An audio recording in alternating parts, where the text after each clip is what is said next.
잉어 총각의 낚시 다큐멘터리 베스의 정석 제1화 루어의 크기 선택 1cm의 차이가 만드는 변화. 첫 번째 단락. 루어의 크기에 따라 달라지는 베스의 반응. 베스가 루어에 반응하는 까닭에는 몇 가지 이유가 있겠지만 그 중에서도 가장 큰 비중을 차지하는 세 가지는 식욕에 의한 먹새 반응과 분노의 감정에 의해서 비롯되는 공격 반응, 그리고 의도치 않게 반사적으로 반응하는 리액션으로 나누어 볼 수 있습니다. 우리가 던져넣는 루어는 물속에서 먹새, 공격, 리액션 주로 이 세 가지 반응의 경계를 넘나들면서 베스를 자극한다고 볼 수 있지요. 그렇다면 베스는 자신의 눈 앞에 놓여져 있는 어떤 물체를 판단할 때 어떤 요소를 기준으로 각기 다른 세 가지의 반응을 보이게 되는 것일까요? 필자의 소견으로 이 세 가지 반응을 구분짓는 결정적인 기준은 물체의 속도와 크기라고 봅니다. 베스를 사육해 왔던 사람의 입장에서 보자면 그 두 가지 요소 중에서도 물체의 크기라 할 수 있는 체고와 체장은 먹새 반응과 그 이외의 반응을 구분짓는 데 있어서 결정적인 요인이 된다고 볼 수 있습니다. 먹새의 관점에서 봤을 때 베스들은 성장 단계에 따라서 주식으로 삼는 먹잇감의 크기 선호도를 분명하게 드러냅니다. 이때 체급이 다른 각 단계의 베스들은 눈 앞에 놓여진 물체가 주식으로 삼는 먹잇감의 크기보다 너무 크거나 작으면 먹새 반응보다는 공격이나 리액션 혹은 무관심 등의 반응을 보이게 됩니다. 예를 들어 리액션 반응의 경우는 상대적으로 베스의 신체 크기가 물체의 크기와 별다른 상관없이 발생하는 경우가 많다고 볼 수 있습니다. 리액션의 관점에서 본다면 20cm짜리 베스가 20cm짜리의 큰 루어를 공격할 수도 있고 60cm짜리 베스가 4cm짜리 웜에도 반응할 수 있다는 것입니다. 리액션이나 공격 반응의 관점에서는 베스의 체급과 무관하게 아주 작은 루어에서부터 매우 큰 루어에 이르기까지 모든 크기의 루어에서 반응이 나타난다고 볼 수 있습니다. 그러나 우리가 주목해야 할 사실은 베스 낚시의 입질에서 가장 높은 비중을 차지하는 먹새 반응의 경우에는 베스의 체급별로 선호하는 먹잇감, 다시 말해 선호하는 루어의 크기가 분명하게 드러난다는 점입니다. 가령 동일한 수조 내의 영상의 사진과 같이 2에서 4cm가량에 해당하는 올챙이 수백 마리가 존재하고 있고 그곳에는 각각 20cm 베스와 60cm 베스가 함께 머물러 있다고 칩시다. 수조 속에는 과연 어떤 풍경이 펼쳐질까요? 독자분들께서도 한번 상상해 보시길 바랍니다. 필자가 확인한 바에 의하면 20cm 베스는 눈 앞에 있는 작은 올챙이 떼를 맹렬히 쫓으며 사냥에 나서지만 60cm 베스는 수개월을 굶어 공복 상태에 있더라도 결코 저 정도 크기의 작은 치어떼를 먹새에 의해 공격하는 상황이 만들어지지 않습니다. 60cm 베스가 저 정도로 작은 올챙이에 의해 먹새 반응을 보일 확률은 3톤 사육수조 내에서 5% 이하라고 받아들이셔도 됩니다. 굶어 죽을지언정 작은 치어떼를 공격하지 않는 빅베스. 믿어지지 않으시겠지만 이는 실제 사육수조에서 흔히 일어나는 일이며 또한 특정 대물 개체에게서만 나타나는 것이 아니라 필자가 지금까지 사육해왔던 모든 대물 베스들이 보여주는 공통된 특징입니다. 소위 말해 낚시계에 전해져 내려오는 명언, 대물을 낚으려면 큰 미끼를 써라는 문장은 리액션의 관점에서 보자면 틀린 말이 될 수도 있지만 먹새의 관점에서 보자면 정확하게 맞아떨어지는 경우가 많다는 것입니다. 정말로 빅베스가 좋아하는 먹잇감의 크기란 정해져 있는 것일까요? 이번 칼럼에서는 베스의 에너지 효율성 측면과 아가미의 구조, 그리고 두개골의 특징을 함께 살펴보면서 빅베스가 큰 먹잇감을 선호할 수밖에 없는 신체적인 이유에 대해서 알아보고 나아가 물속 상, 위, 포식자들의 신체적인 단점과 그 단점을 보완하기 위해 발달시켜온 생존 비법에 대해서도 함께 생각해 보기로 합니다. 두 번째 단락. 적게 움직이고 많이 섭취해야 하는 것이 포식자의 숙명. 지구상에는 수많은 생명체들이 존재합니다. 학계의 보고에 따르면 지금까지 밝혀진 동물은 100만 종이 넘으며 앞으로 밝혀질 종의 수는 지금까지 밝혀낸 것보다 더욱 많을 것이라고 예상하고 있습니다.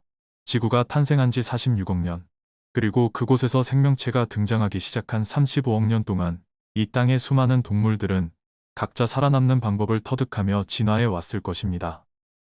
동물들은 각자의 서식지와 신체적 조건에 맞도록 최소한의 에너지를 소모하여 최대한의 에너지를 얻어낼 수 있는 생존 방법을 터득해 왔다고 볼 수 있습니다. 수억 년에 걸친 치열한 생존 경쟁의 결과 오늘날 밝혀진 동물들의 에너지 피라미드는 위와 같은 모양으로 정리해 볼 수 있습니다. 지구상에 존재하는 모든 동물들이 발산하는 에너지의 근원은 태양 빛이라고 할 수 있으며, 이 빛에 의해 만들어진 에너지는 최초 생산자에서부터 출발해 최상위 포식자에 이르기까지 각각의 단계를 거칠 때마다 소실되는 양이 많아질 수밖에 없는 구조 속에서 진화해 왔습니다. 동물들은 먹잇감을 얻기 위해 활동하면서, 그리고 자신의 신체가 적당한 체온을 유지하도록 하기 위해서 끊임없이 에너지를 소모해야만 합니다. 이 과정에서 소모되는 에너지의 양은 일반적으로 덩치가 큰 상위 포식자로 올라갈수록 커지는 경향을 보이게 됩니다. 상대적으로 큰 덩치를 보이는 포식자들의 생활 패턴은 피식자들 생활에 비해 더욱 효율성을 추구해야지만이 살아남을 수 있다는 것입니다. 가령 50cm 크기의 포식자 베스는 5cm 크기의 피식자인 피라미에 비해 적정 체온을 유지하는 데 소모되는 에너지의 양이 더욱 많을 것이며, 또한 50cm 베스가 한번 사냥에 나설 때 소모되는 에너지 소모량은 5cm 크기의 피라미가 먹이 사냥에 나설 때 소모되는 에너지의 양보다 훨씬 많을 수밖에 없습니다. 육상과 수중의 상위 포식자들은 피식자들에 비해 강한 힘과 날카로운 이빨을 갖추어 신체적 조건이 월등히 좋은 것처럼 보이지만, 먹잇감을 얻기 위해 소모하는 에너지의 양과 신체 유지에 소모되는 에너지의 양적인 측면에서 본다면 상황은 달라진다는 것입니다. 포식자의 에너지 손실률은 피식자에 비해 월등히 크기 때문에 반드시 좋은 신체적 조건이라고 단정지을 수 없다는 것이지요. 자연계에서는 결코 무소불위의 절대 강자가 존재하지 않습니다. 신체의 어떤 부분이 강점으로 진화하게 되면 자연스레 다른 부분은 약점으로 작용하게 되고, 반대로 신체의 어떤 부분에 약점이 발생하게 되면 당연하게 이를 보완하기 위해서 또 다른 신체 부위가 강점으로 진화하게 됩니다. 이것이 바로 대자연의 이치입니다. 그런 맥락에서 보자면 베스와 같은 최상위 포식자들은 강건한 신체적 조건을 가진 대신에 신체의 에너지 효율성의 측면, 다시 말해 신진대사 유지 측면에는 큰 약점을 가지고 있다고 볼 수 있습니다. 최소한의 에너지를 소모하여 최대한의 에너지를 섭취하는 것. 이것은 베스와 같은 포식자들이 태어날 때부터 가지게 된 숙명과도 같은 것이지요. 참조. 일반적으로 경차보다는 덤프트럭의 연료 효율성이 떨어지듯이 덩치 큰 베스는 작은 베스들처럼 자주 돌아다니며 사냥하기에는 신체의 에너지 효율이 떨어지기 때문에 가급적이면 한번 먹이 사냥에 나섰을 때 큰 먹잇감을 구하려는 경향이 있다. 신체의 에너지 효율성 비교 문제는 각기 다른 종의 포식자와 피식자 사이에서만 해당되는 것은 아닙니다. 에너지의 효율성 문제는 같은 종의 동물에서도 개체의 크기에 따라서 분명하게 나타난다고 볼 수 있습니다.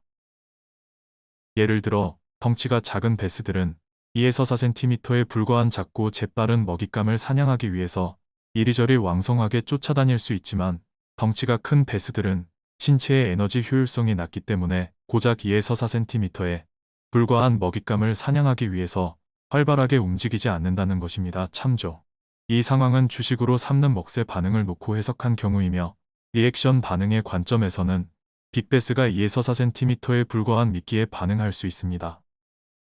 베스의 아가미와 두개골의 특징 단락에서 언급하겠지만, 엄밀히 말해서 50cm가 넘어가는 빅베스들의 신체는 성장을 거치면서 작은 미끼는 주식으로 선택할 수 없도록 신체가 변화했다고 볼 수 있습니다. 빅베스들은 2에서 4cm에 해당하는 작고 재빠른 먹잇감을 추격하여 따라잡기도 힘들 뿐더러 설령 사냥에 성공하더라도 그 물고기를 섭취하여 자신이 얻을 수 있는 에너지보다도 소모하게 되는 에너지가 더욱 많다는 것을 너무나도 잘 알고 있습니다. 서두에서 60cm 베스는 2에서 4cm가량의 작은 올챙이 떼를 결코 흡입하지 않는다고 했습니다. 그러나 빅베스에게 영상의 사진에 나타나 있는 것처럼 10에서 15cm가량의 황소개구리 올챙이를 투입하면 빅베스는 그 즉시 입을 열어 올챙이를 삼키게 됩니다. 비늘이 없고 살이 부드러워 목넘김이 좋은 올챙이는 베스에게 있어서 가장 이상적인 먹잇감이라고 할 수 있습니다. 빅베스의 먹잇감이 되기 위해서 가장 중요한 조건, 그 조건은 바로 충분히 커야 한다는 것입니다. 빅베스는 먹잇감이 투입되는 즉시 시각과 측선의 진동을 통해 자신이 취해야 할 것인지 아닌지를 정확하게 판단해냅니다. 어떤 먹잇감이 최초에 투입된 이후 빅베스는 그것이 자신이 먹을 수 없는 것이라고 한번 판단을 내리게 되면 그 후로는 아무리 배가 굶어 허기가 지더라도 차라리 아사할지언정 작은 먹잇감을 흡입하지 않는 경우가 많습니다. 우리는 간혹 낚시터에서 머리만 크고 몸매는 명태처럼 여유있는 베스를 낚아내게 되면 의뢰 짐작으로 이곳 낚시터에 먹잇감이 부족해서 그럴 것이라고 추측하게 됩니다. 하지만 엄밀히 말해서 이것은 틀린 말이라고 볼 수 있습니다. 영양 상태가 부실하거나 혹은 그런 상태로 장기간 노출되어 아사하게 되는 빅베스는 자신의 서식지나 영역 내의 먹잇감이 절대적으로 부족해서 서서히 여위어 가다가 죽게 되는 것이 아니라 해당 낚시터에는 빅베스들이 섭취할 만한 적당한 크기의 먹잇감이 상대적으로 부족하기 때문에 죽어가게 된다는 것입니다.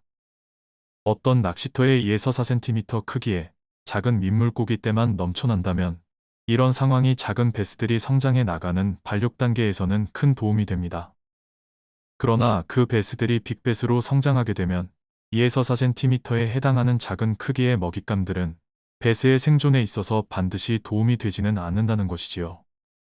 서식지의 환경에 따라서는 이와 같은 작은 민물고기 떼들의 성화가 빅베스의 휴식 공간을 압박하게 되므로 오히려 빅베스들을 궁지로 몰아붙이게 됩니다. 앞서 언급했듯이 빅베스는 신체의 효율성이 낮기 때문에 먹새만큼이나 휴식 조건이 매우 중요하다고 볼 수 있는데 크기가 작고 스트럭처가 발달하지 못한 저수지에서는 어종 간의 휴식과 먹새의 공간, 경쟁이 치열해지므로 오히려 피식자인 민물고기가 포식자인 빅베스를 괴롭히는 역전현상이 나타나기도 한다는 것입니다. 도심 근처의 유명한 낚시터만 골라다니는 것이 아니라 산속 골짜기마다 여러 조건의 다양한 낚시터를 다녀보면 연안에는 베이트피쉬가 넘쳐나고 분명히 빅베스들도 적게나마 서식하는 곳을 만날 수 있습니다. 하지만 어떤 곳은 몇 년을 두고 기다려봐도 좀처럼 베스의 번식이 이루어지지 않거나 서식하던 빅베스의 영양 상태가 갈수록 나빠진다는 것을 경험할 수 있습니다. 필자의 소견으로 본다면 이런 서식지의 빅베스는 주식에 해당되는 크기의 먹잇감이 부족하고 또한 어종 간의 공간 경쟁이 심해 적당한 휴식처가 없기 때문에 번식을 하지 못하고 죽어나가게 된다는 것입니다. 이런 사정으로 가늠해 보건대 빅베스들의 먹새에는 확고부단한 성향이 존재한다고 볼 수 있으며 또 한편으로 본다면 빅베스들이 크기가 작은 먹잇감을 선호하지 않는 데는 어떤 신체적 불리함이 있기 때문이라고 추측해 볼 수 있습니다. 참조. 같은 종의 베스라고 할지라도 신체의 크기가 다르면 에너지를 취하고 소모하는 효율성의 측면에서 차이를 보인다. 따라서 베스들은 영상의 사진처럼 크기별로 주식으로 삼는 먹잇감의 크기가 달라진다. 큰 베스는 평상시에 신체 유지에 소모되는 에너지 소비량과 사냥 시에 소모되는 에너지량이 크기 때문에 가급적 한번 사냥에 나섰을 때 큰 먹잇감을 선호할 것이고 반면에 크기가 작은 베스는 신체 유지와 사냥 시 소모되는 에너지가 적으므로 기회가 오기만 한다면 작은 먹잇감을 쫓아 여러 번 사냥에 나서게 된다. 세 번째 단락. 빅베스가 작은 먹잇감을 선호하지 않는 이유. 세파와 세공의 간격은 먹잇감의 크기와 비례한다. 앞서 살펴본 것처럼 포식자와 피식자 간에는 에너지를 얻고 소모하는 데 있어서 효율성의 차이가 존재하며 이런 현상은 같은 종의 포식자 안에서도 개체의 크기에 따라서 분명하게 나타난다고 볼 수 있습니다. 때문에 수중 생태계의 모든 동물들은 저마다 신체적 특징에 맞는 각기 다른 크기의 주식을 선택하게 되는 것이지요. 빅베스와 같이 덩치 큰 포식자는 큰 먹잇감을 선호하는 경향이 있다는 점. 이것은 가장 먼저 베스의 아가미 구조에서 나타난다고 볼 수 있습니다. 아래의 사진을 살펴보면 베스의 아가미에는 세파와 세공이라는 부분이 있는데 우리는 이 두 가지 부분의 역할을 통해서 빅베스가 작은 먹잇감을 선호하지 않는 이유에 대해서 추측해 볼 수 있습니다. 베스는 굳게 닫혀있던 아래턱을 벌림으로써 입속에 빈 공간을 만들어내고 이때 발생하는 입 안과 입 밖의 압력 차이는 물과 먹잇감을 아가미 안쪽으로 빨아당기는 역할을 하게 됩니다. 입속으로 흡입된 물은 세공 사이에 촘촘히 붙어있는 여러 겹의 세엽을 통과하면서 세공을 통해 아가미 밖으로 배출되지요. 무수히 많은 세엽은 빨려 들어온 신선한 물에서 산소를 흡수하고 그와 동시에 체내에 쌓였던 이산화탄소는 배출함으로써 호흡 활동을 담당하고 있다고 볼 수 있습니다. 그렇다면 입속으로 빨려 들어온 먹잇감은 어떻게 될까요? 사육 경험을 통해 보자면 체장 55cm의 최고 15cm 정도, 그리고 입의 지름이 약 8cm 정도에 해당하는 빅베스는 흡입하는 먹잇감의 크기에 따라서 그 먹잇감을 식도로 넘기기도 하지만, 반대로 먹잇감이 베스 자신의 의지와는 상관없이 아가미 밖으로 배출되기도 합니다. 먼저 작은 먹잇감을 흡입한 경우에 대해서 알아보자면, 만약 빅베스의 입속으로 2에서 4cm가량의 아주 작은 먹잇감 한 마리가 흡입되었을 경우에는 그 먹잇감이 베스의 식도를 통해 체내로 들어갈 확률은 낮다고 볼 수 있습니다. 이처럼 작은 먹잇감들은 빅베스의 크고 넉넉한 입속으로 빨려 들어오게 되면 세파에 의해 걸러져 식도로 넘어가게 되는 것이 아니라 입속에서 발생하는 와류에 휩쓸려 세공을 통해 아가미 밖으로 배출될 확률이 높기 때문입니다. 세파는 입속으로 휩쓸려 들어온 물과 먹잇감을 걸러주는 필터 역할을 합니다. 빨려 들어온 물은 세파 사이를 통과하여 세엽으로 전달된 후 호흡 활동에 기여하겠지만, 물과 함께 빨려 들어온 먹잇감은 세파에 걸러지기 때문에 세공을 통해 아가미 밖으로 배출되지 않고 식도로 넘어가게 되지요.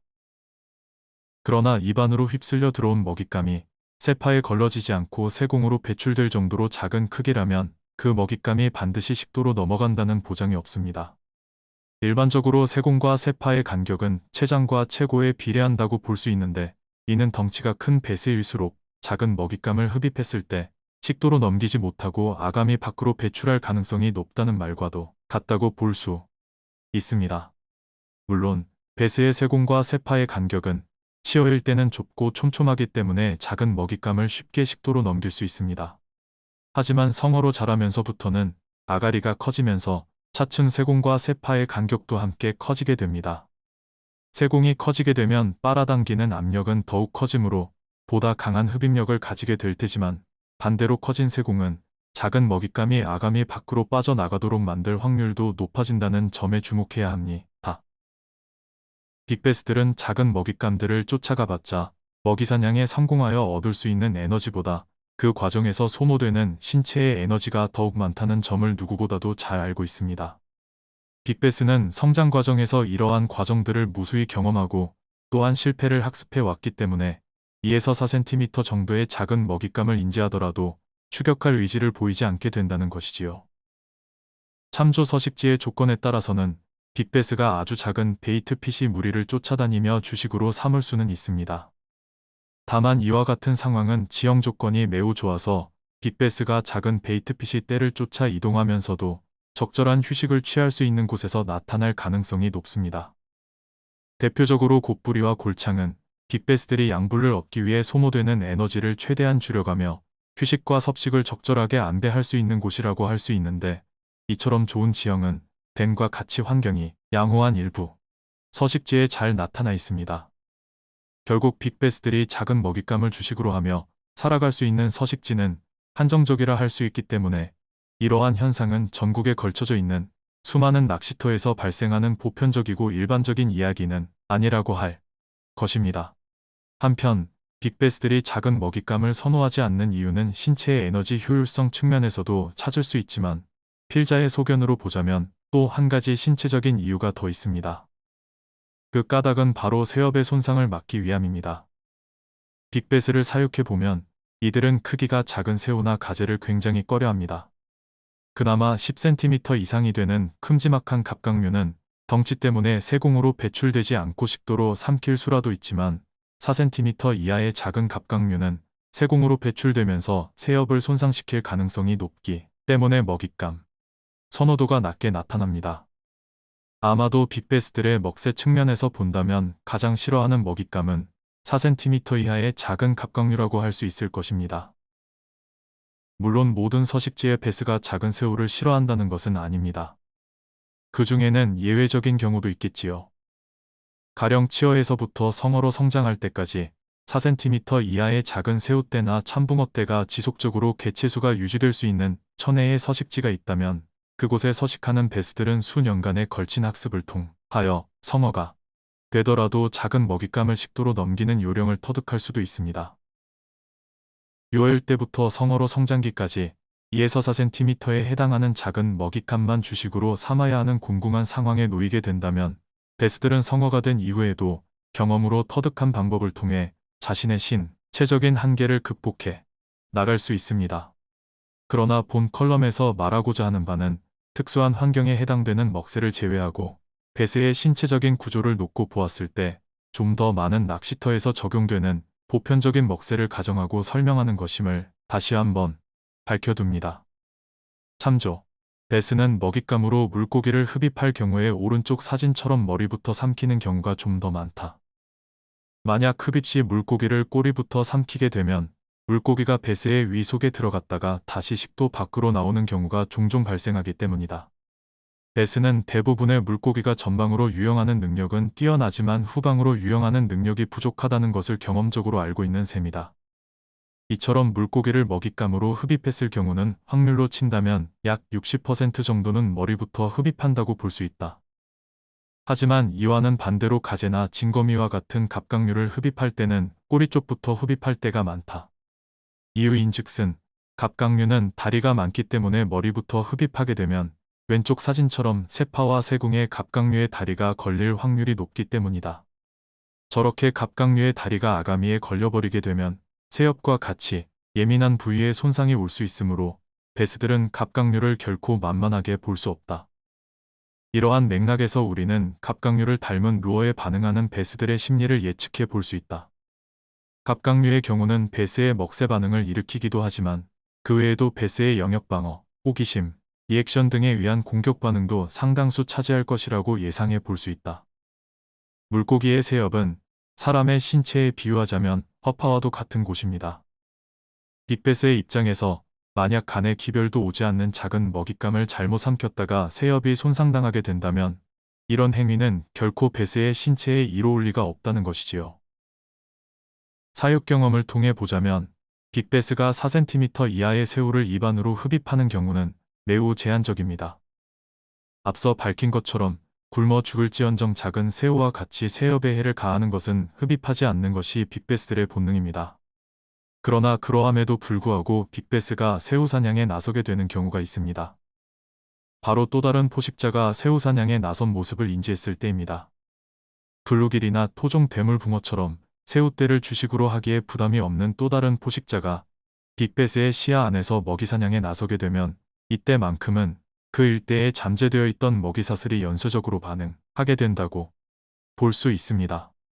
베스는 새우떼가 아니라 새우를 먹기 위해 활동하는 또 다른 포식자를 잡아먹기 위해 공격하다가 본의 아니게 새우를 입안으로 빨아들이게 되거나 혹은 꿩 대신 닭을 쫓는 심정으로 토종붕어나 블루기를 놓치게 되면 근처에 있는 새우를 우발적으로 흡입하기도 한다는 것입니다. 빅베스가 주식으로 삼는 먹잇감의 크기와 관련하여 이해를 돕기 위해 타어종의 세파 이야기를 해보자면 일반적으로 세파의 개수와 크기, 모양, 간격은 어종의 식성에 따라서 달라지게 됩니다. 베스와 같이 비교적 큰 먹잇감을 주식으로 하는 육식 어종들은 세파의 길이가 짧고 그 개수가 적어 세파와 세공의 간격이 넓다고 볼 수 있는데 이것은 베스와 같은 육식성 어종들은 주로 큰 먹잇감을 섭취하기 때문에 필터 역할을 하는 세파가 먹잇감을 촘촘히 걸러낼 필요가 없기 때문입니다. 베스와 같은 육식성 어종에게는 길고 촘촘한 세파가 오히려 섭식활동에 장애가 될 뿐이므로 퇴화하게 된 것이지요. 반면에 식물성 플랑크톤과 같이 미세한 먹잇감을 주식으로 하는 떡붕어들은 세파가 아주 촘촘하게 발달해 있는데 그 까닭은 주식으로 삼는 식물성 플랑크톤의 크기가 매우 작기 때문입니다. 떡붕어들은 수중에 유영하고 있는 플랑크톤을 보다 세밀하게 걸러내서 체내로 흡입해야 하므로 세파가 발달할 수밖에 없었겠지요. 이처럼 물고기들은 우리가 쉽게 상상할 수 없는 아주 긴 세월 동안 생존을 위해 끊임없이 신체를 변화시켜 왔습니다. 그들은 살아남기 위해서 자신의 신체에 최적화된 먹잇감을 섭취함으로써 에너지를 효율적으로 사용해야만 했지요. 빅베스뿐만이 아니라 물속에 서식하는 수많은 어종들이 저마다 가지고 있는 세파의 모양과 크기가 다른 것은 어찌 보면 처절하고 치열했던 생존 싸움의 흔적일지도 모를 일입니다. 네 번째 단락. 큰 먹잇감의 비밀은 체고에 숨겨져 있다. 앞서 베스의 아가미 구조를 분석해 가면서 이야기했던 단락의 핵심은 체장이 약 55cm 정도 되는 빅베스는 체장이 4cm 이하를 보이는 물체에 대해서는 먹이 사냥의 대상으로 삼지 않는다는 내용이었습니다. 이를 백분율로 표현한다면 55cm 전후의 빅베스는 자신의 체장 대비 7% 이하의 먹잇감에 대해서는 눈앞에 수백 마리가 존재하고 있더라도 반응하지 않을 공산이 매우 높다는 것입니다. 그렇다면 반대로 55cm급의 빅베스는 과연 얼마나 큰 먹잇감을 삼킬 수 있을까요? 미국의 자료에 따르면 라지마우스 베스는 일반적으로 자신의 몸 길이의 약 10에서 50%에 해당하는 크기를 가장 선호하며 최대 60에서 70%까지 삼킬 수 있다고 밝히고 있습니다. 미국에서 말하는 기준으로 본다면 55cm 라지마우스 베스는 일반적으로 약 5.5에서 27.5cm의 먹잇감을 선호하며 최대 33에서 38cm까지도 먹잇감으로 흡입할 수 있다는 이야기가 되겠지요. 그러나 위에서 밝히고 있는 기준만으로는 빅베스가 선호하는 먹새에 대해서 판단하기에 부족한 점이 많다고 볼 수 있습니다. 이유인즉슨 베스라는 포식자는 사냥을 나설 때 표적으로 삼은 먹잇감의 체장보다는 체고를 더욱 중요시하기 때문입니다.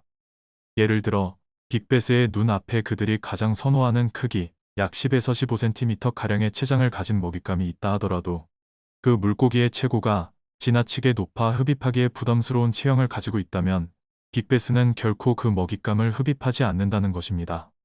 하지만 반대로 먹잇감의 체장이 다소 짧더라도 체고가 적당히 있는 동물이 눈앞에 있다면 빅베스는 입을 열어 삼키게 된다는 것이지요. 결국 베스의 먹새를 논할 때 먹잇감의 체장만 놓고 판단하는 것은 역부족입니다.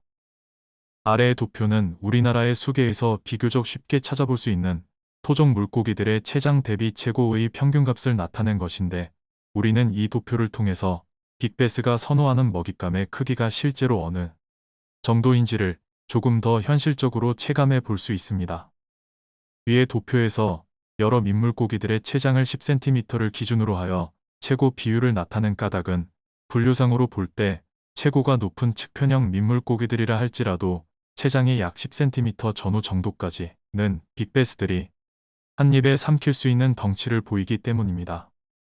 예를 들어 체고가 가장 낮은 미꾸라지는 체장이 크게 오버되어 길어진다고 하더라도 체고가 낮기 때문에 빅베스들이 흡입하기에 큰 문제가 없지만 붕어나 블루길 같은 측편형 물고기들은 체장이 10cm를 기준으로 이를 넘어서게 되면 제 아무리 아가리가 큰 빅베스라고 할지라도 흡입하기에는 다소 부담스러운 체형이 될 수 있다는 것입니다.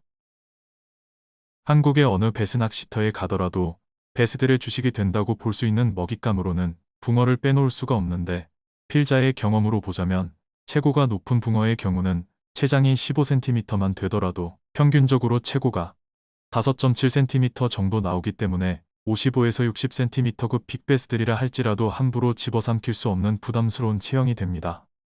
자연이 만들어내는 천태만상의 먹이사슬을 한낱 숫자로 표현한다는 것이 매우 우스운 일이긴 하지만 그래도 이해를 돕기 위해서 표현해 본다면 55cm에서 60cm급 베스들은 신체의 에너지 효율을 감안하여 큰 먹잇감을 찾아 나설 때 10에서 15cm 사이의 붕어를 선호하며 15cm를 넘어가는 붕어에 대해서는 먹잇감이라기보다는 자신의 영역을 침범하는 약탈자로 인식할 확률이 높아진다고 볼 수 있습니다. 참조 64cm 베스의 시야에 포착된 15cm급 붕어와 비슷한 크기의 미꾸라지. 수년간의 사육 경험을 통해 살펴본 바 위와 같은 양자택일의 경우가 발생했을 경우 빅베스가 붕어를 먹잇감으로 선택한 경우는 단 한 차례도 없었다.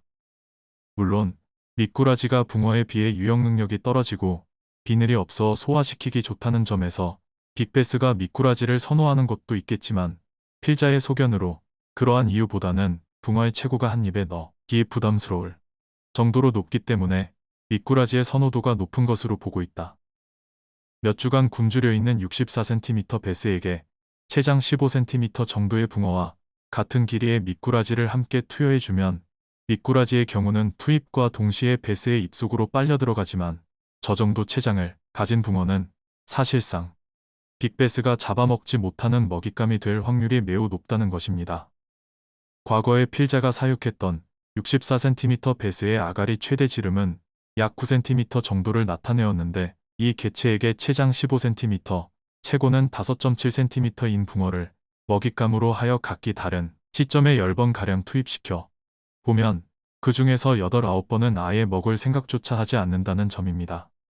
그 외에 나머지 한두 번은 붕어가 베스의 영역을 침범할 경우에 발생하는 우발적인 공격이거나 리액션 반응에 의한 공격이라 할 수 있습니다. 이 경우에도 빅베스는 붕어를 식도로 넘기는 것이 아니라 일순간 흡입했다가 높은 체고 때문에 즉각 다시 뱉어내게 됩니다. 실제로 3톤 사육수조에 투입된 15cm 붕어는 필자가 그물로 떠서 끄집어내지 않는 한 그 사육 환경에서 64cm 베스와 함께 살아가는 포식자로서 활동할 뿐 일방적으로 베스의 먹잇감이 되지는 않습니다. 참고로 15cm 붕어가 64cm 베스와 한 공간에서 1년이 넘는 긴 시간 동안 함께 살기도 했다는 것은 빅베스의 먹새를 가늠해 볼 수 있는 중요한 사례라고 할 것입니다.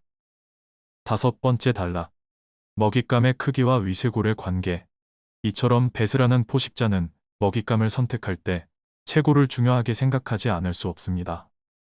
특히 빅베스의 경우는 먹잇감을 선택할 때 상대방의 체고를 더욱 까다롭게 관찰하게 됩니다. 그 이유는 앞서 언급했듯이 빅베스들은 신체의 에너지 효율성이 떨어지므로 가급적이면 한번 사냥에 나섰을 때 큰 먹잇감을 구해야 하기 때문입니다. 우리는 낚시와 관련된 이야기를 하면서 흔히들 빅베이트 또는 큰 루어, 큰 미끼라는 말을 자주 하곤 합니다. 그러나 이때 유의해야 할 것은 큰 루어의 개념에는 채장만 있는 것이 아니라 체고도 함께 포함되는 개념이라는 사실입니다. 빅베스들은 한번 사냥에 나섰을 때 채장은 물론이거니와 적당한 체고를 지니고 있는 큰 먹잇감을 섭취하여 보다 효율적인 신진대사를 유지하려 한다는 것이지요. 그렇다면 빅베스의 아가리는 체장별로 어느 정도의 크기이며 또 이러한 아가리의 크기를 결정짓는 요소는 무엇일까요? 베스의 아가리는 체장에 비례하는 경향이 있으나 반드시 그러한 것은 아니며 식지의 환경과 베스가 각각 지니고 있는 유전자에 따라서 다르게 나타난다고 볼 수 있습니다. 예를 들어 40cm 베스보다는 50cm 베스의 아가리가 더욱 큰 모습을 보이는 것이 일반적이지만 환경에 따라서는 60cm 베스의 아가리가 50cm 베스의 아가리보다 반드시 크다는 보장은 할 수 없다는 것입니다. 필자의 경험상 저수지에서 낚은 빅베스는 강계에서 낚은 빅베스보다도 체고가 높고 아가리의 지름이 큰 경우가 많았습니다. 물의 흐름이 없고 다양한 수심대가 존재하며 지형 조건이 좋은 댐이나 대형 저수지, 그리고 2차 하천과 같이 물의 흐름이 강하고 얕은 수심대 위주이며 지형 조건이 나쁜 곳, 다시 말해 베스의 번식이 가능한 환경 중 가장 열악한 서식지라 할 수 있는 곳, 이 두 곳 사이에서 베스의 체고 차이는 매우 뚜렷하게 나타납니다. 개인적인 소견으로 이런 차이가 발생하는 이유는 댐과 같이 정수된 환경은 유속이 거의 없기 때문에 기골이 장대한 베스들, 특히 유전적으로 아가리의 골격을 크게 타고난 개체들이 조금이라도 더 큰 먹잇감을 효율적으로 사냥하면서 약 10여 년의 긴 세월을 살아남아 빅베스로 성장했을 확률이 높다는 것입니다. 이와 같은 환경에서는 2차 하천과 다르게 유속을 견뎌내는데 에너지를 소모할 필요가 없으므로 체고가 낮고 얍실한 몸매를 가진 베스들보다는 아가리와 체고가 큰 베스들이 여러모로 장점을 가지기 때문에 오래 살아남게 된다는 것이지요. 그러나 2차 하천같이 유속으로 인해 휴식 공간이 부족하고 먹이군의 특성상 작고 재빠른 먹잇감을 상대해야 하는 곳의 베스들은 저수지 베스들의 신체적 조건보다 모든 면에서 기동성이 좋아야만 합니다. 때문에 이런 환경에서 서식하는 베스들은 기골이 장대하여 체고가 높고 아가리가 큰 신체적 조건이 반드시 유리하다고 볼 수만은 없다는 것이지요. 2차 하천처럼 유속이 강하고 휴식 공간이 부족한 곳에서는 물의 저항을 조금이라도 적게 받음으로써 에너지를 아낄 수 있는 체형, 다시 말해 체고가 낮고 날렵한 몸매를 가진 베스들이 좀 더 오래 살아남는데 유리하다는 것입니다. 대개 이런 열악한 환경에서는 베스의 번식이 굉장히 어려우며 설령 번식에 성공한다 치더라도 성장에 있어서 명확한 한계를 보이게 됩니다. 베스가 유입된 지 30에서 40년이 넘어가는 2차 하천에서는 평균적으로 20cm 내외의 개체까지는 육안으로 쉽게 확인 가능하지만 그 이상 크기부터는 찾아보기 힘들다고 볼 수 있습니다. 물론 이런 환경에서도 드물게 50cm가 넘어가는 큰 베스가 낚이기도 하는데, 이때 대어들의 체형을 보면 체장에 비해 아가리가 작고 체고가 낮으며 매우 날렵한 몸매를 보인다는 것입니다. 베스의 몸에 살이 찌고 빠져 생기는 몸매의 차이는 환경에 따라서 후천적으로 최적화되어 가는 것이 당연하겠지만, 아가리의 크기 면에서 보자면 이러한 가혹한 환경에서 살아남은 개체들은 유전적으로 큰 아가리와 높은 체고를 타고난 베스들이 성장 환경에서 자연 도태됨으로써 나타나게 된 현상이라는 것입니다. 그렇다면 베스가 얼마나 큰 먹잇감을 삼킬 수 있는지, 다시 말해 아가리의 최대 크기와 체고에 직접적으로 관련된 신체 부위는 어디일까요? 필자의 소견으로 그 부위는 베스의 두개골뼈 중에서 의쇄골이라고 불리는 한 쌍의 뼈가 그것과 관련되어 있다고 봅니다. 다른 민물고기보다도 베스라는 어종은 낚아내면 아가리의 크기를 유관이나 주먹 등으로 크기를 가늠하기 쉬운 편이라고 할 수 있습니다. 실제로 여러 낚시터에서 50에서 60cm급 베스를 낚아보면 아가리의 크기가 반드시 체장에 비례하지 않는다는 것을 경험할 수 있는데, 이는 바로 외쇄골과 같이 베스의 아가리 골격에 관여하는 뼈의 크기가 각각 다르기 때문이라고 볼 수 있습니다. 우스갯소리 같지만 뼈 이야기가 나온 김에 이야기해보자면, 동물의 왕 호랑이는 결코 생쥐와 같이 작은 먹잇감을 주식으로 잡아먹지 않습니다. 곰곰이 생각해봅시다. 과연 기골이 장대한 호랑이가 자신의 발등 크기보다도 작은 생쥐 한 마리를 먹기 위해 체력을 소모하며 사냥하려 들까요? 물론 자연계에서 절대적인 현상은 없기 때문에 아예 불가능하지는 않겠지만, 상식적으로 본다면 호랑이가 생쥐처럼 작은 먹잇감을 잡아먹기 위해 이리저리 날뛰는 모습은 왠지 모르게 어색하고 납득이 잘 되지 않습니다. 밀림의 최상위 포식자라 할 수 있는 호랑이의 크고 강성한 골격은 결코 작은 생쥐 따위나 잡아먹기 위한 것이 아닙니다. 우리가 호랑이라고 명명하는 이 동물은 수만 수억 년 전부터 자주 사냥하지는 않더라도 한번 사냥에 나섰을 때 좀 더 큰 먹잇감을 잡아먹을 수 있도록 강한 턱 힘과 날카로운 이빨을 가지도록 진화해 왔다고 볼 수 있지요. 잘은 모르지만 아마도 밀림에서 생쥐를 주식으로 하는 또 다른 포식자는 호랑이의 골격보다 훨씬 작고 날렵한 모습을 하고 있을 것입니다. 이처럼 자연에서는 무엇 하나 사연이 없는 것이 없습니다. 이런 맥락에서 보자면 우리는 빅베스의 크고 강성한 두 개의 의쇄골뼈가 무엇을 뜻하는지에 대해서 유추해 볼 수 있겠지요. 밀림에 사는 호랑이가 한낱 생쥐를 쫓아다니는데 사력을 다하지 않는 것처럼, 기골이 장대한 빅베스 또한 2에서 4cm의 작은 먹잇감 한두 마리를 쫓아다닐 확률은 매우 낮다고 할 수 있을 것입니다. 참조. 이론적으로 50cm급 베스는 25cm급의 베스를 잡아먹을 수 있다고 하지만, 사실상 베스들이 주식으로 삼는 것은 자신의 체장의 50%에 육박하는 그런 부담스러운 크기의 먹잇감이 아니다. 25cm급 베스라면 체고가 대략 6, 7cm 정도 나오게 되는데, 아무리 덩치가 큰 베스라고 하더라도 체고가 6, 7cm나 되는 먹잇감은 잘못 삼키게 되면 위의 사진처럼 먹잇감이 입에 끼어버려 결국 죽게 되는 경우가 종종 발생하게 된다. 55cm급 빅베스의 아가리 최대 지름이 8cm 전후라 했을 때, 이 정도 크기의 베스가 삼킬 수 있는 먹잇감은 체고의 크기가 약 8cm인 물고기라고 볼 수 있다.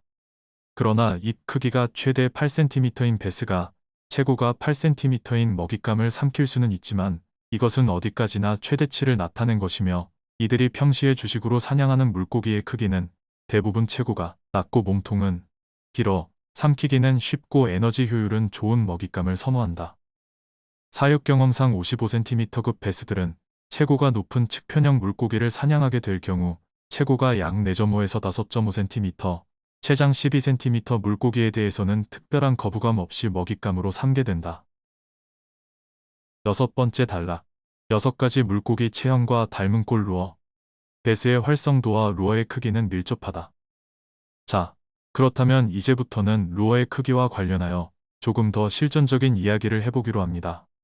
우리는 낚시를 하면서 활성도가 좋으면 큰 루어를 던지고 활성도가 낮으면 크기가 작은 루어를 던져라 라는 말을 자주 듣게 됩니다. 과연 이 문장에서 말하는 것처럼 루어를 선택하면 조과의 보탬이 되는 것일까요? 필자의 소견으로 루어의 크기가 베스 낚시에 얼마나 영향을 주는가에 대해서 말할 때는 배스의 신체적 부분과 심리적 부분 두 가지로 나누어 생각해야 한다고 봅니다. 먼저 배스의 신체적 부분과 관련해서 알아보자면 체장이 55cm 정도 되는 배스는 자신의 신체적인 활성도가 매우 좋을 때 수온을 기준으로 약 18에서 24도 정도일 때는 약 10에서 15cm 사이의 비교적 큰 붕어, 큰 루어라고 할지라도 먹잇감으로 인지하고 사냥에 돌입합니다.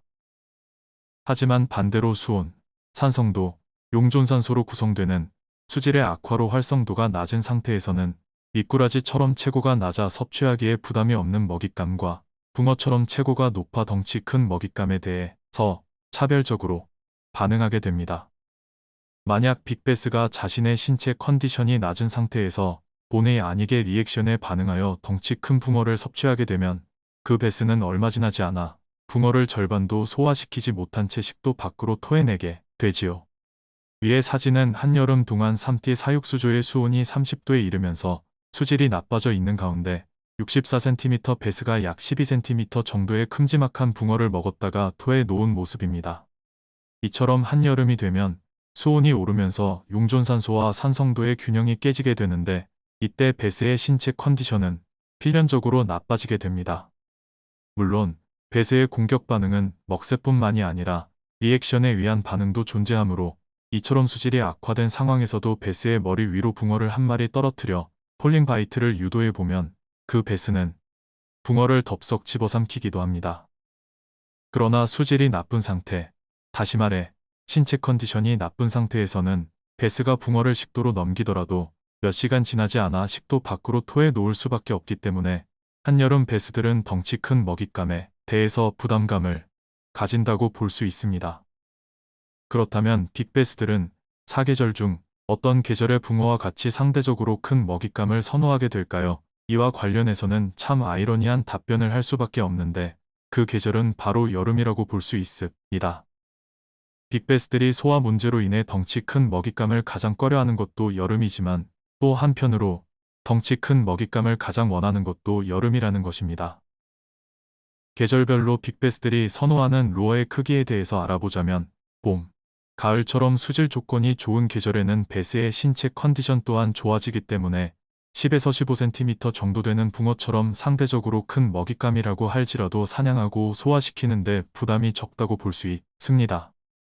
하지만 엄밀히 따져서 봄, 가을 빅베스들의 먹새는 최적 수온대를 바탕으로 하여 먹잇감이 크던 작던 별 상관없이 모두 잘 먹는다고 볼 수 있습니다. 봄, 가을은 각각 산란과 월동이라는 번식, 생존 본능의 압박을 크게 받는 시기이기 때문에 먹잇감의 크기를 막론하고 먹새 반응이 좋아집니다. 그러나 여름과 겨울에는 봄, 가을과 똑같은 크기의 붕어를 투입해보면 베스들은 사냥을 할지 말지 머뭇거리는 모습을 보이게 됩니다. 겨울의 경우에는 수온이 10도 이하로 떨어지면서 베스들의 먹새가 줄어드는 것이 당연하다고 볼 수 있는데 이처럼 낮은 수온대에서는 빅베스들이 10에서 15cm가량 되는 붕어를 애초에 먹을 생각조차 하지 않을 때가 대부분입니다. 게다가 겨울 베스들은 우리가 상상하는 것보다 훨씬 더 적은 양을 먹고도 건강하게 겨울을 버텨낼 수 있기 때문에 구태여 소화시키기 어려운 큰 먹잇감을 선호하지는 않습니다.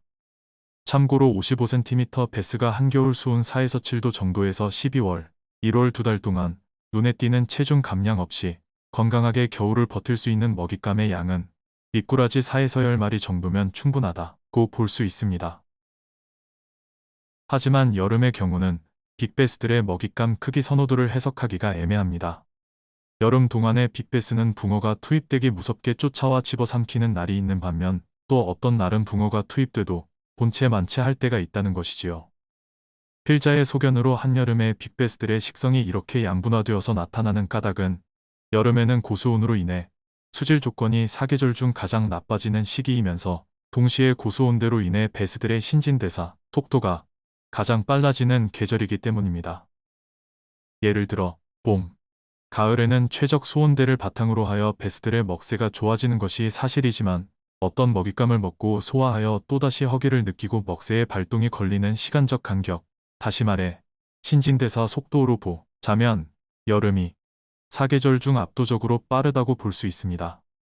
여름 베스는 1회 섭취 한계량만큼 먹고 난 뒤 대략 12시간이면 또 다시 허기를 느끼고 먹새의 발동이 걸리게 되는데 이것은 타계절에 비해 평균적으로 약 3에서 5배 가량 빠른 소화 속도라고 볼 수 있습니다. 즉, 여름 뱃스는 허기에 노출되어 있는 시간이 많을 수밖에 없고 때문에 먹새에 대한 욕구가 가장 클 수밖에 없다는 것이지요. 그러나 강해지는 먹새와는 다르게 여름 시즌의 낚시터는 연중 최악의 수질 조건을 보이게 되므로 베스들이 자주 먹이 사냥에 나설 수는 없습니다. 여름 베스는 허기를 더욱 자주 느끼게 되지만 정작 서식지의 수질 상황은 먹이 사냥에 나설 수 없는 조건이 만들어질 때가 많아진다는 것입니다. 이러한 까닭으로 여름 빅베스들의 먹새 활성도는 양분화되어 나타나게 됩니다.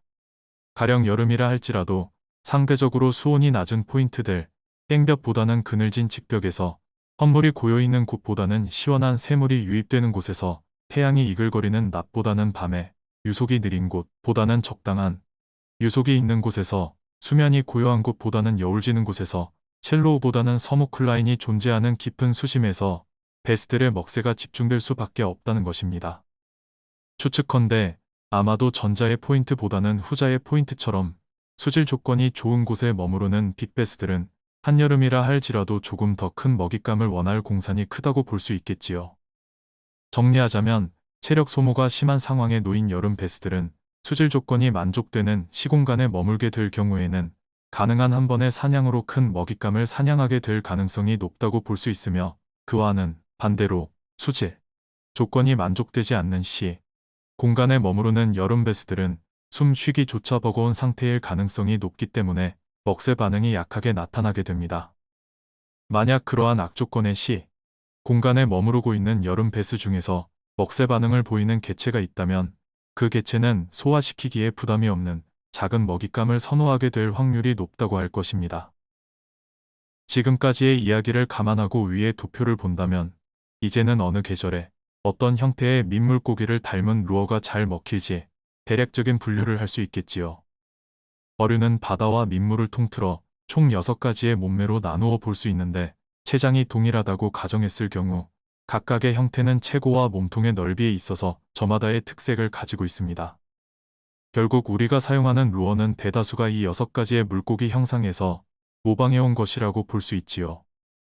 진동이나 레트름, 색상의 유무는 제외하고 오로지 몸체의 형태로만 놓고 본다면 6가지의 몸체 형태가 모두 동일한 체장을 가졌다고 가정했을 때 활성도가 낮은 시 공간에서는 측편형이나 방추형처럼 상대적으로 체고가 높은 물고기를 형상화한 루어는 베스에게 부담을 준다고 볼 수 있습니다. 활성도가 낮을 때는 장어형이나 리본형을 닮아 체고가 낮은 루어, 예를 들자면 미꾸라지나 장어를 연상시키는 웜 계열이나 얍실하게 생긴 미노우 계열이 베스들의 먹새를 자극시켜 낚아내는 데 유리하다고 볼 수 있겠지요. 참조. 한국에서는 유독 쉐드 형태의 하드베이트가 간과되는 경향이 있다. 한국 루어 시장은 맨 좌측의 미노우와 맨 우측의 크랑크로 양분화되어 있는데 사실 먹새의 관점에서 본다면 붕어나 잉어를 연상시키는 세드 타입의 루어야말로 우리 주변의 낚시터에서 가장 잘 어울리는 루어라고 볼 수 있다. 또한 미노우의 경우는 대개 피라미드와 매칭시키는 경우가 많은데 사실 미노우는 몸체의 비율만 놓고 본다면 미꾸라지나 장어과의 물고기와 더욱 흡사하다고 볼 수 있다. 한편 우리가 물고기의 6가지 형태 중에서 눈여겨보아야 할 체형은 바로 구형입니다. 사실 민물에서는 구형을 하고 있는 보거류와 같은 체형을 하고 있는 먹잇감이 거의 없다고 볼 수 있는데 아이러니하게도 베스 낚시의 대표적인 루어라 할 수 있는 크랑크베이트는 보거류와 매우 흡사한 형태를 띠고 있다는 것이지요. 왜 베스 루어 낚시에서는 굳이 민물에 존재하지도 않는 저런 보거 형태의 루어가 오랜 세월 동안 유행하게 된 것일까요? 이유인즉슨 크랑크베이트는 진짜 물고기를 흉내낸 먹잇감, 매치 더 베이트의 개념이라기보다는 베스가 인지하고 공격하기 좋은 크기를 가진 일종의 두툼한 표적, 타켓에 가깝기 때문입니다.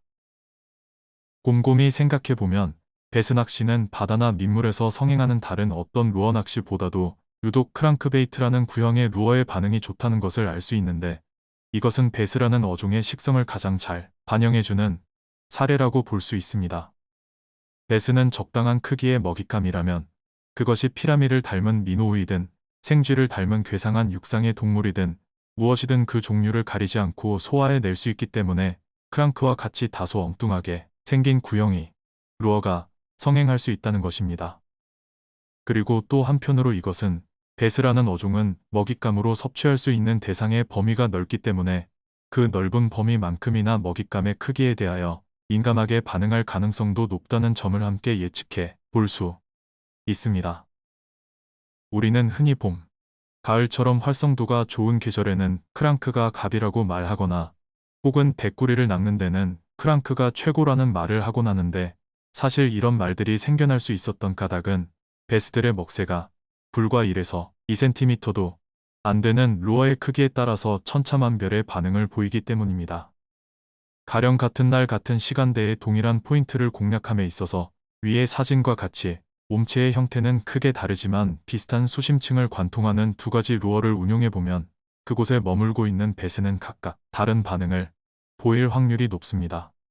설령 똑같이 비슷한 개체를 낚아내더라도 물속에서는 각각 먹새나 리액션, 영역방어 등 각각 다른 원인에 의해 낚이게 되었을 확률이 높다는 것이지요. 먼저 위쪽에 있는 루어에 대해 소개하자면 이 루어는 DT16으로 최장 7cm에 최고 3, 2cm로 형성된 전형적인 구형의 크랑크베이트이고 아래쪽에 있는 딥테일 댄서 07은 최장 7cm에 최고 1, 4cm를 보이는 미노우 형태의 딥다이버라고 할 수 있습니다. 딥테일 댄서 07의 경우는 딥다이버이지만 장어형이나 리본형의 몸매를 가지고 있다고 볼 수 있지요. 최고가 높은 편에 속하는 구형과 가장 낮은 최고를 보이는 장어형의 루어. 앞서 살펴보았던 빅베스의 먹잇감 크기 선호도를 놓고 본다면 좀 더 많은 시공간에서 빅베스의 먹잇감으로서 선택을 받게 될 루어는 최고가 낮아 부담이 적은 딥테일 댄서 07이라고 볼 수 있을 것입니다. 그러나 여름 시즌의 여울이나 서늘한 직벽 그늘 아래처럼 상대적으로 수질 조건이 좋아지는 특별한 시 공간에서는 빅베스들의 먹새가 좋아지므로 DT16과 같은 두툼한 최고의 루어의 반응이 좋아질 수 있다는 가능성도 항상 염두에 두어야 할 것입니다. 참조. 좌측 X 웨이킹 미노우, 우측 DT01 크랑크. 이 두 가지 루어는 모두 수면을 자극하여 낚아내는 타버터이지만 체형에 있어서는 극과 극의 형태를 보이기 때문에 조과에 있어서 차이가 날 때가 많다. 낚시터의 분위기에 따라서 어느 타버터를 던져도 잘 낚이는 날이 있는가 하면 반대로 어떤 날은 유독 한 가지 루어의 반응이 좋을 때가 있는데 이럴 때는 그날 그곳의 베스들이 원하는 루어의 크기와 양이 무엇인지 빨리 알아내는 것이 중요하다. 루어 낚시는 진짜 미끼를 사용해서 낚는 것이 아니라 따지고 보면 가짜 미끼로 속여서 낚아내는 낚시이기 때문에 내가 직접 경험해 보지 않으면 그 어떤 노하우나 지식도 영원히 남의 말이 되고 맙니다. 설마 1에서 2cm도 안 되는 최고 차이로 인해 조과가 틀려질까? 혹은 낚일 놈은 어차피 무엇을 던지든 낚일 텐데 굳이 루어를 교체할 필요가 있을까? 하고 의구심을 가지는 분들이 있다면 꼭 한번 직접 실험해 보시고 그 차이를 몸소 체감해 보시길 바랍니다. 7번째 단락. 남의 떡이 더 커 보인다. 작은 루어의 매력은 경쟁심 유발. 앞선 단락의 핵심 내용을 정리하자면 빅베스는 컨디션이 좋을 때는 큰 먹잇감을 선호한다는 것인데 그렇다면 도대체 새끼손가락만한 웜이나 하드베이트에 걸려 나오는 빅베스들은 도대체 어떻게 해석해야 되는 것일까요? 앞선 단락에서는 먹잇감의 크기가 베스의 신체에 미치는 영향을 살펴보았다면 이번 단락에서는 루어의 크기가 베스의 심리에 미치는 영향에 관해서 알아보기로 합니다. 빅베스가 루어를 공격하는 가장 큰 이유가 허기의 감정으로 발생하는 먹새라고 했을 때 이것만큼이나 빅베스의 공격성을 부추기는 것은 바로 먹잇감에 대한 경쟁심이라고 할 수 있습니다. 그런데 여기서 주목해야 할 사실은 이 경쟁심이라는 심리는 먹잇감의 크기가 작을수록 주변에 있는 더욱 많은 베스들에게 강한 경쟁심을 부추기게 된다는 것입니다. 예를 들어 위의 사진상 상단에 나와 있는 최장 15cm, 최고 1.4cm의 큰 미꾸라지를 사육수조에 넣어보면 이 미꾸라지의 먹새 반응을 보이는 베스의 개체수는 극히 적다고 볼 수 있습니다.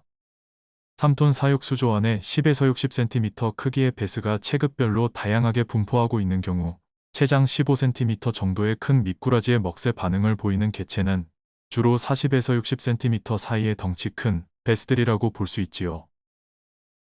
그러나 하단에 나와 있는 최장 7cm, 최고 0, 7cm의 미꾸라지를 동일한 사육수조에 투입해보면 이번에는 반대의 상황이 펼쳐집니다. 40에서 60cm의 베스들은 체장 7cm 내외의 미꾸라지의 먹새 반응을 일으키는 경우가 드물지만 10에서 30cm 사이의 베스들은 작은 미꾸라지가 투입되는 즉시 쫓아다니며 사냥하게 된다는 것이지요. 참조. 프로브 4인치 웜처럼 극도로 작고 섬세한 웜이 물속에 폴링되었을 경우 물속 상황을 가정해본 모습. 이처럼 물속에 작은 루어가 떨어지게 되면 주변에 머물던 베스들 중에서도 작은 개체부터 먼저 우르르 몰려드는 현상이 나타난다. 어느 낚시터를 가던지 우리가 낚시를 다니는 곳은 10에서 30cm에 해당하는 작은 크기의 베스들이 40에서 60cm의 큰 베스보다 훨씬 많다고 볼 수 있습니다. 이는 종을 불문하고 나타나는 현상으로 작은 개체들이 큰 개체들에 비해 숫자가 많을 수밖에 없는 것은 생태계를 구성하고 있는 먹이 피라미드의 특성상 지극히 일반적인 현상이기도 합니다. 여하튼 이러한 사실을 감안해 본다면 낚시터의 연안에 작은 베스들의 주식에 해당하는 작은 먹잇감을 던져 넣었을 경우에 집어드는 베스의 마리수는 빅베스들의 주식에 해당하는 큰 먹잇감을 던져 넣었을 때 모여드는 베스의 마리수보다 많아질 수밖에 없다는 것입니다. 낚시터에는 던져진 미끼가 작을수록 필연적으로 그곳 주변에는 작은 베스들이 많이 모여들게 되는데 바로 이 과정을 지켜보게 되는 빅베스는 걷잡을 수 없는 경쟁심에 휩싸이게 됩니다. 평상시에는 쳐다보지도 않을 정도의 작은 먹잇감이지만 또 다른 포식자, 그러니까 동료 베스 또는 블루길과 같은 이종 포식자가 작은 먹잇감에 관심을 보이게 되면 남의 먹잇감을 빼앗아 먹고 싶은 감정에 휩싸이게 된다는 것입니다. 옛 속담에 남의 떡이 커 보인다 라는 말이 있듯이 빅베스는 이런 심리적 변화를 통해서 평정심을 잃고 작은 먹잇감, 작은 루어 근처로 다가와 먹이 사냥을 펼치게 됩니다. 이러한 맥락에서 보자면 요즘 유행하고 있는 미드스트롤링 기법 또한 작은 먹잇감을 이용한 경쟁심 유발의 원리라고 해석해 볼 수도 있습니다. 우리가 앞서 살펴본 대로라면 사실 미드에 주로 사용되는 3에서 4인치 길이의 채장과 채고는 빅베스들의 먹새의 발동을 걸만한 크기의 루어는 아닙니다. 하지만 미드 채비가 대물병기 러버지그 못지않게 대물에 반응이 좋은 이유 중 한 가지는 바로 이 경쟁심의 원리가 빅베스를 강하게 자극하기 때문이라는 겁니다. 조건이 좋은 포인트에 미드 웜처럼 비교적 작은 웜이 떨어져 롤링하기 시작하면 그 즉시 작은 베스들이 관심을 보이며 모여들게 되는데 이때 주변에 은신하던 빅베스는 서서히 모여드는 작은 베스들의 모습을 지켜보다가 결국 냉정함을 잃어버리고 작은 웜을 덮치게 된다는 것입니다. 비교하자면 일종의 군중심리처럼 저것은 분명히 내가 좋아하는 취향의 맛이 아닌데도 불구하고 여러 사람이 맛있다고 입소문을 내기 시작하면 어느새 나의 입맛이 여러 군중들의 취향을 닮아가는 것과 비슷한 원리라고 볼 수 있는 셈이지요. 참조. 지난 45월 프루브 웜 4인치를 사용하여 다운샷으로 낚아낸 베스. 경량 다운샷을 이용하여 착수 직후부터 회수 직전까지 시종일관 흔들어주면서 운용하는 것도 미드스트롤링 못지않게 많은 마리수를 기록하는 방법이라고 할 수 있다. 지금까지의 이야기를 정리하자면 베스의 신체 중 아가미의 세파와 세공의 크기는 베스가 먹잇감을 선택할 때 최소 크기에 관여한다고 볼 수 있습니다. 그리고 이어서 언급한 베스의 두개골 뼈 중 위쇄골의 크기는 먹이 사냥 시 최대 크기의 먹잇감과 관련이 있다고 볼 수 있지요. 이처럼 베스는 치어에서부터 대어로 성장하기까지 자신의 아가리 크기에 따라 선호하는 먹잇감의 크기가 다르다고 볼 수 있습니다. 특히 베스라는 어종은 먹잇감의 체장이 1에서 2cm 더 길고 짧은 것에 대해서는 무감각한 편이지만 체고가 1에서 2cm 더 크고 작은 것의 변화에는 굉장히 민감한 반응을 보인다는 것을 꼭 기억하시길 바랍니다. 우리가 무심코 던지는 루어 중에는 체고의 크기에 따라서 베스의 반응이 천차만별이라는 것을 명심하고 낚시터의 분위기에 맞게 적절한 루어를 선택해야겠지요. 참조. 상단 X-랩 쉐드, 하단 스캐터 쉐드. 낚시터의 분위기가 루어의 크기에 민감하게 반응하는 상황일 때 세드 타입은 사용자에게 선택의 폭을 넓혀준다. 세드 형태는 체고에 있어서 극과 극이라 할 수 있는 미노우와 크랑크의 중간격에 해당하기 때문에 운용해보면 밍밍한 맛이 없지 않아 있지만 대신 대응할 수 있는 시공간의 범위는 가장 넓은 루어라고 볼 수 있다. 8번째 단락. 우리의 자연에 깊숙이 스며든 토착어, 베스. 베스에게도 수중 생태계에서의 역할이 있다. 베스의 먹새와 관련된 칼럼을 작성한 김에 이 자리에서 꼭 전해드리고 싶은 것은 오늘날 우리의 수중 생태계가 이처럼 망가져 버린 것은 베스라는 외래어종 혼자만의 잘못이 아니라는 점입니다. 일부 몰상식한 언론에서는 시청률 몰이를 위해서 베스의 큰 아가리가 마치 생태계의 모든 동물을 잡아먹을 것처럼 자극적인 장면만 편집하여 베스의 폐해라며 과장하여 보도하고 있지만 사실 알고 보면 베스의 큰 아가리에는 단점도 명백하게 존재한다고 볼 수 있습니다.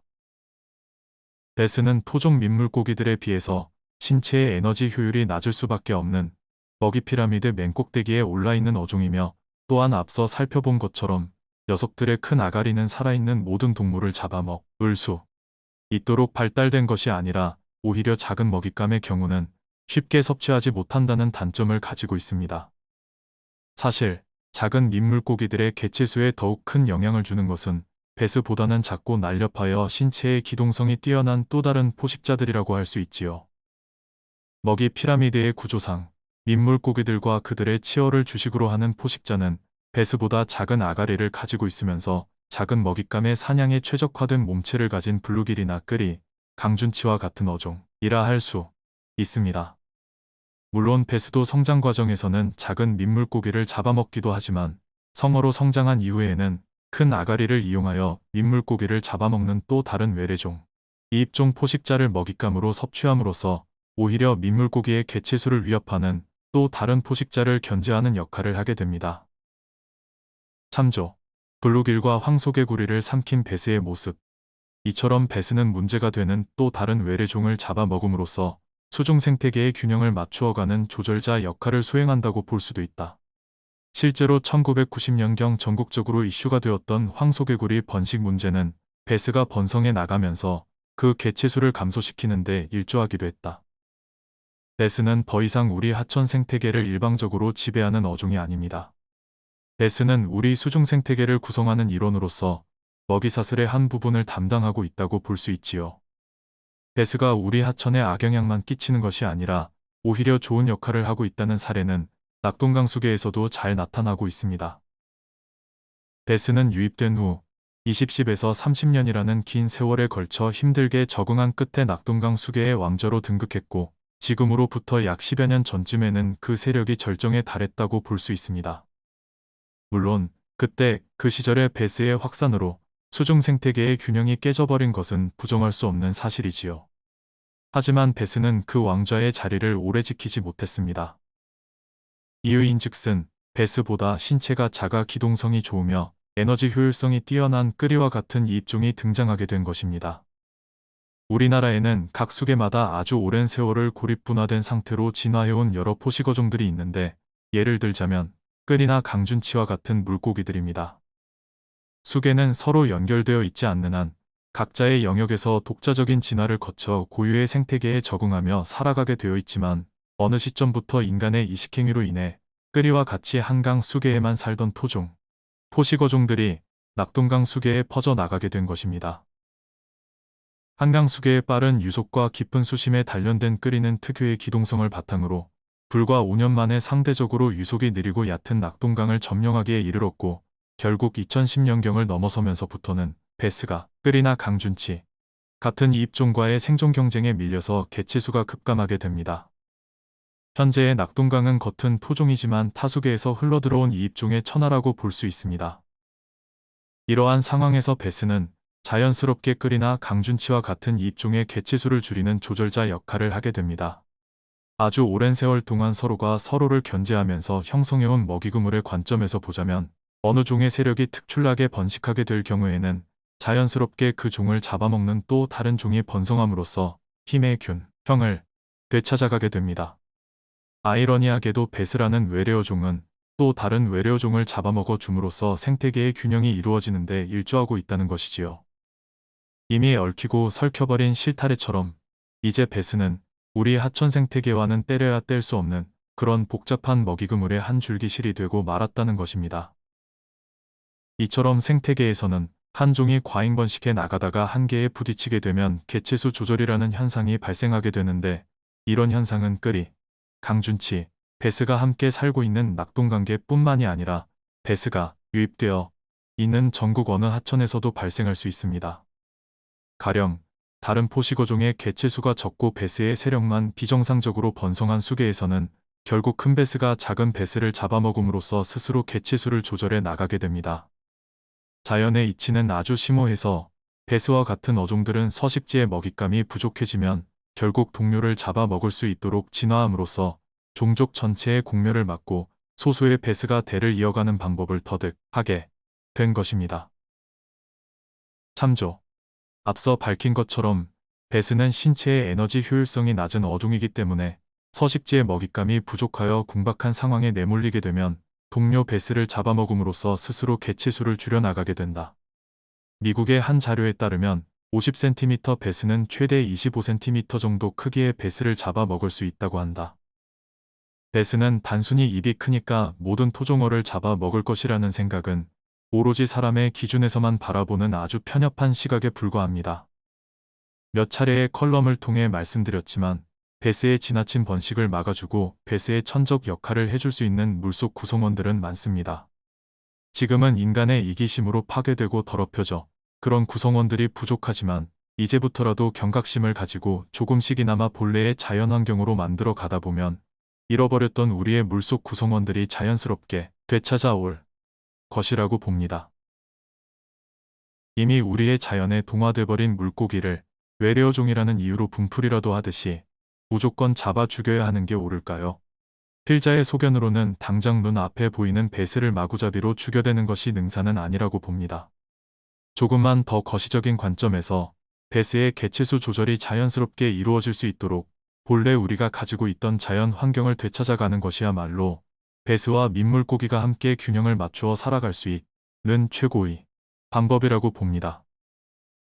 참조. 수달의 별미는 배스.